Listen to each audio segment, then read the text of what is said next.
Hello everyone, welcome back to my channel free medical education. I am doctor Harjis. आज हमारी जो video है वो है नर्सिंग मैनेजमेंट अबॉर्शन की।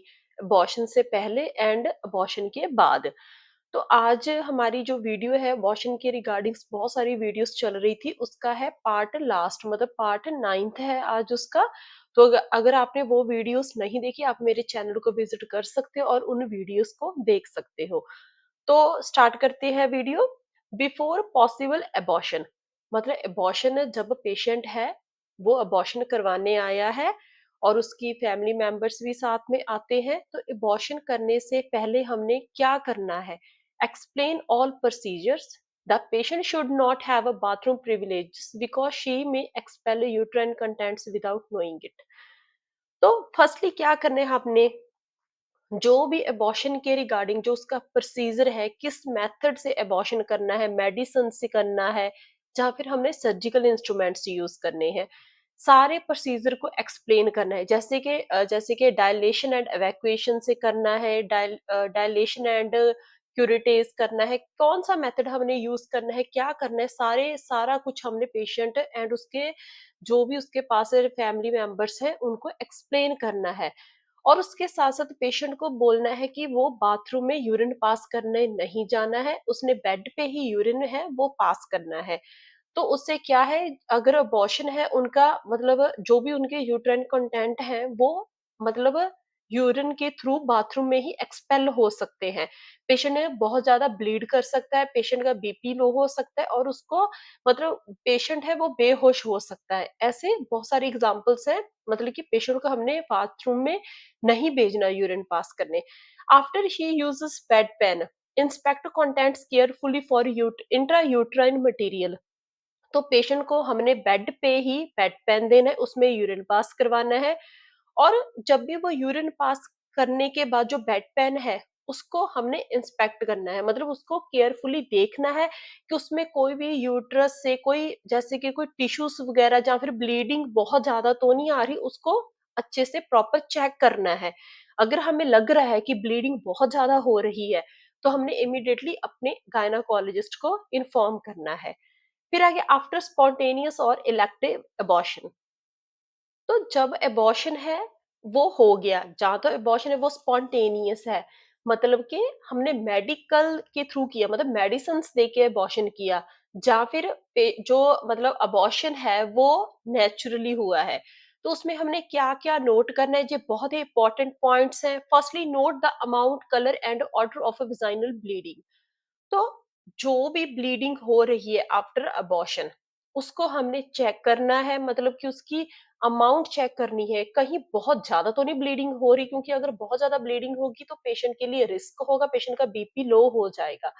उसका कलर चेक करना है और उसका ऑर्डर, मतलब कि उसकी स्मेल से भी पता चल जाएगा कि जो मतलब वेजाइनल ब्लीडिंग है उसका क्या स्टेटस है। मतलब अगर उसमें से बहुत ज़्यादा फाउल स्मेल आ रही होगी, मतलब कि अबॉर्शन में पेशेंट के इन्फेक्शन भी प्रेजेंट है, तो ऐसे हमें पता चल जाएगा कि जो वजाइनल ब्लीडिंग है उसका स्टेटस का क्या है। उसकी अमाउंट को नोट करना है, उसके कलर को नोट करना है एंड उसकी स्मेल को भी नोट करना है। अगर फाउल स्मेल है मतलब कि इन्फेक्शन प्रेजेंट है। फिर आ गया save all pads patients use for evaluation. अगर हम पेशेंट के थोड़े थोड़े टाइम के बाद पैड चेंज हो रहे हैं, तो हमने उनको मतलब जहाँ तो जैसे कि हमने पेशेंट का पैड चेंज किया तो हम साथ में ही डॉक्टर को इन्फॉर्म कर देंगे, दिखा देंगे। अगर डॉक्टर अवेलेबल नहीं है तो हमने उन पैड्स को संभाल के रखना है, या फिर उसकी पिक वगैरह लेके पिक्चर लेके हमने गायनाकोलॉजिस्ट को भेजनी है। फिर आगे administer oxytocin and analgesics. Patient को ऑक्सीटोसिन, अगर गायनाकोलॉजिस्ट ने हमें ऑर्डर दिया है तो हमने पेशेंट को ऑक्सीटोसिन देने हैं।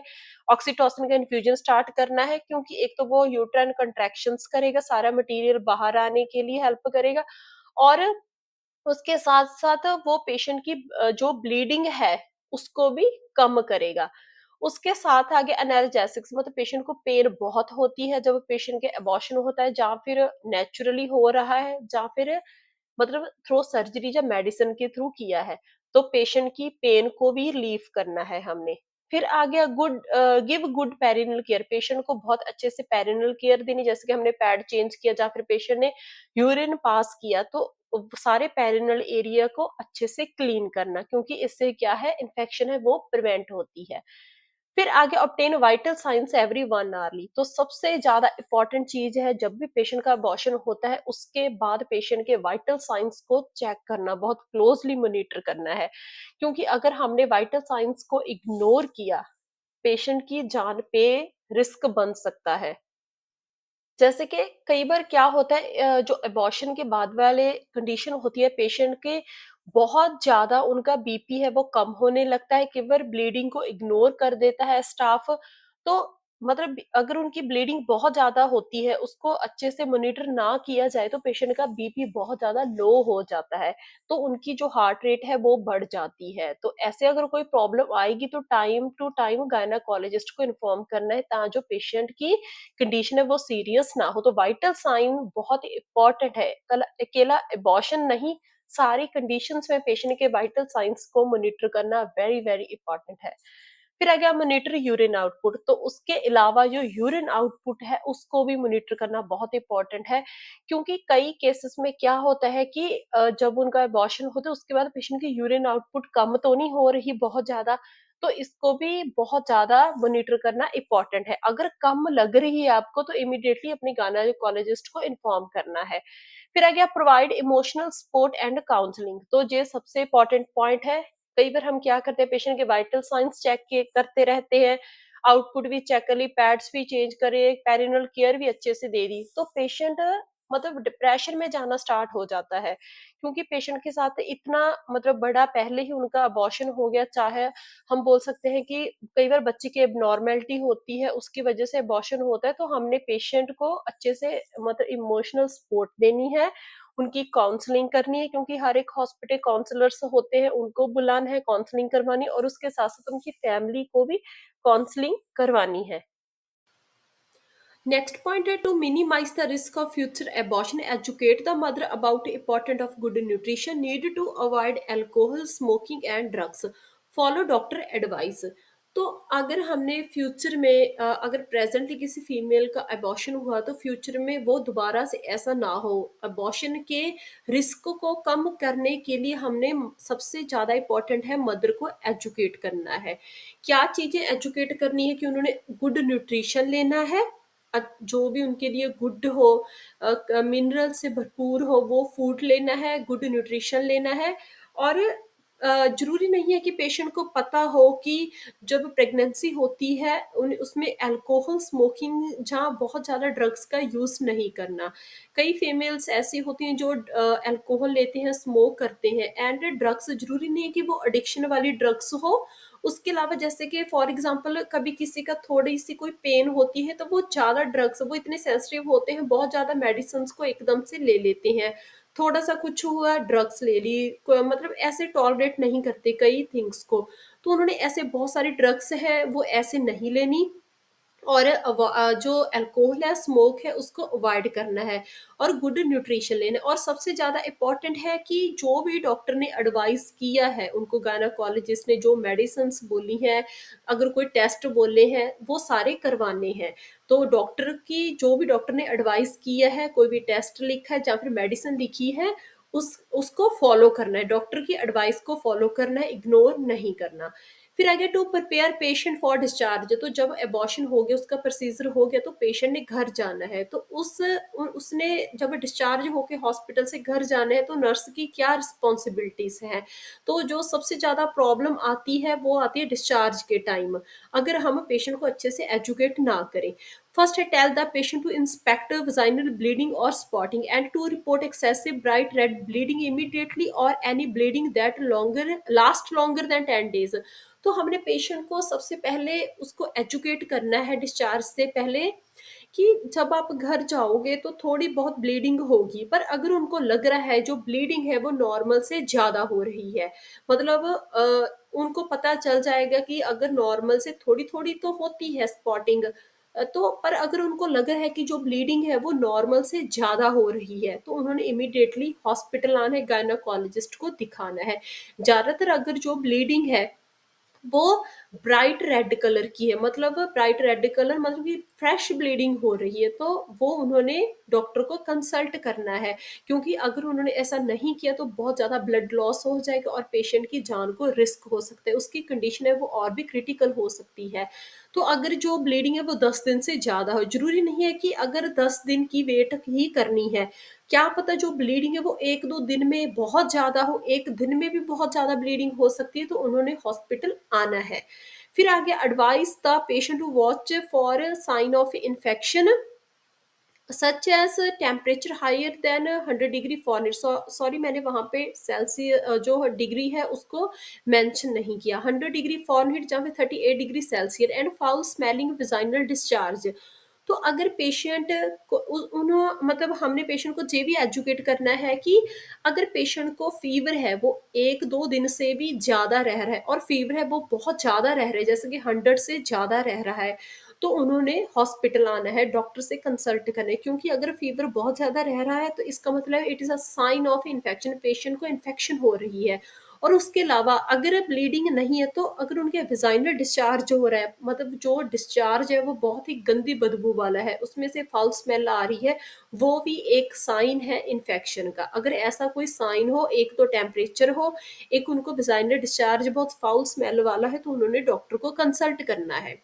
फिर आगे advice to avoid intercourse for 1 to 2 weeks. तो हमने कपल को हस्बैंड वाइफ दोनों को एजुकेट करना है कि वो 1 और 2 वीक्स तक इंटरकोर्स को अवॉइड करें, सेक्स को अवॉइड करें।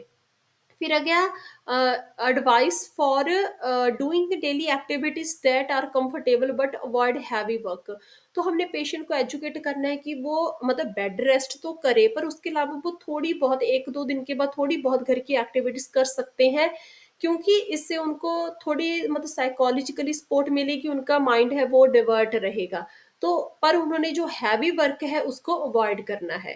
फिर आगे take proper medicines order by doctor. तो जो भी गायनाकोलॉजिस्ट ने उनको मेडिसिन दी है, उन्होंने उसको प्रॉपर लेना है।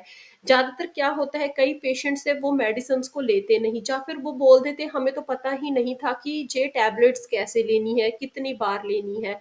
तो हमने जो भी उनकी लैंग्वेज है, उनको अगर इंग्लिश समझ आती है, पंजाबी, जो भी उनको हिंदी, उनको उनको प्रॉपर लिख के दे देना है, जी आपने टैबलेट 1 या 2 बार लेनी है दिन में, कितने दिन तक लेनी है, तो कितने टाइम की आपने ये मेडिसिन घर लेके जानी है। तो ऐसे उनको प्रॉपर एजुकेट करना है कि ये मेडिसिन बहुत इंपॉर्टेंट है, क्योंकि पेन पेन की मेडिसिन भी गायनाकोलॉजिस्ट देते हैं, उसके अलावा इन्फेक्शन की भी देते हैं। तो उनको बताना है कि ये जो मेडिसिन है ये कितनी इंपॉर्टेंट है आपके लिए। फिर आ गया टेल द पेशेंट फॉर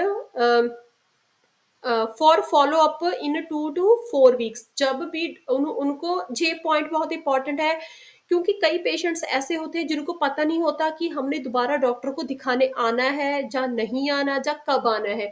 तो हमने उनको प्रॉपर अच्छे से लिख के देना है, थोड़ा सा साइज में बड़ा लिख के दे सकते हैं कि आपने इतनी तारीख को, अगर मतलब पेशेंट है उनको समझ नहीं है, वो कम पढ़े लिखे होते हैं, तो उनको अच्छे से बताने कि आपने किस दिन, किस तारीख को डॉक्टर को दोबारा से दिखाने आना है, तो दोबारा दिखाने आने की क्या इम्पोर्टेंस है आपकी हेल्थ के लिए, तो ऐसे आपने उनको प्रॉपर एजुकेट करना है। तो कौन-कौन से पॉइंट हैं उनको दोबारा रिव्यू कर लें। एक तो वेजाइनल ब्लीडिंग, उन्होंने घर जाते टाइम जब घर जाना है तो वेजाइनल ब्लीडिंग को असेस करना है। अगर बहुत ज़्यादा ब्लीडिंग हो रही है तो डॉक्टर को इन्फॉर्म करना है। फाउल स्मेल तो नहीं आ रही डिस्चार्ज में, अगर उनको फीवर बहुत रह रहा है, तो इसके अलावा आपने उनको एजुकेट करना है कि कौन-कौन सी मेडिसिन्स है, कब लेनी है, आपने पूरी प्रॉपर सारी मेडिसिन्स लेनी है जो डॉक्टर ने आपको एडवाइस की हैं, और उसके अलावा आपने कब डॉक्टर को दिखाने आना है। तो अगर आपको मेरी ये वीडियो अच्छी लगी, आपको समझ आई, मेरे चैनल को लाइक करना, शेयर करना एंड सब्सक्राइब करना। Thank you.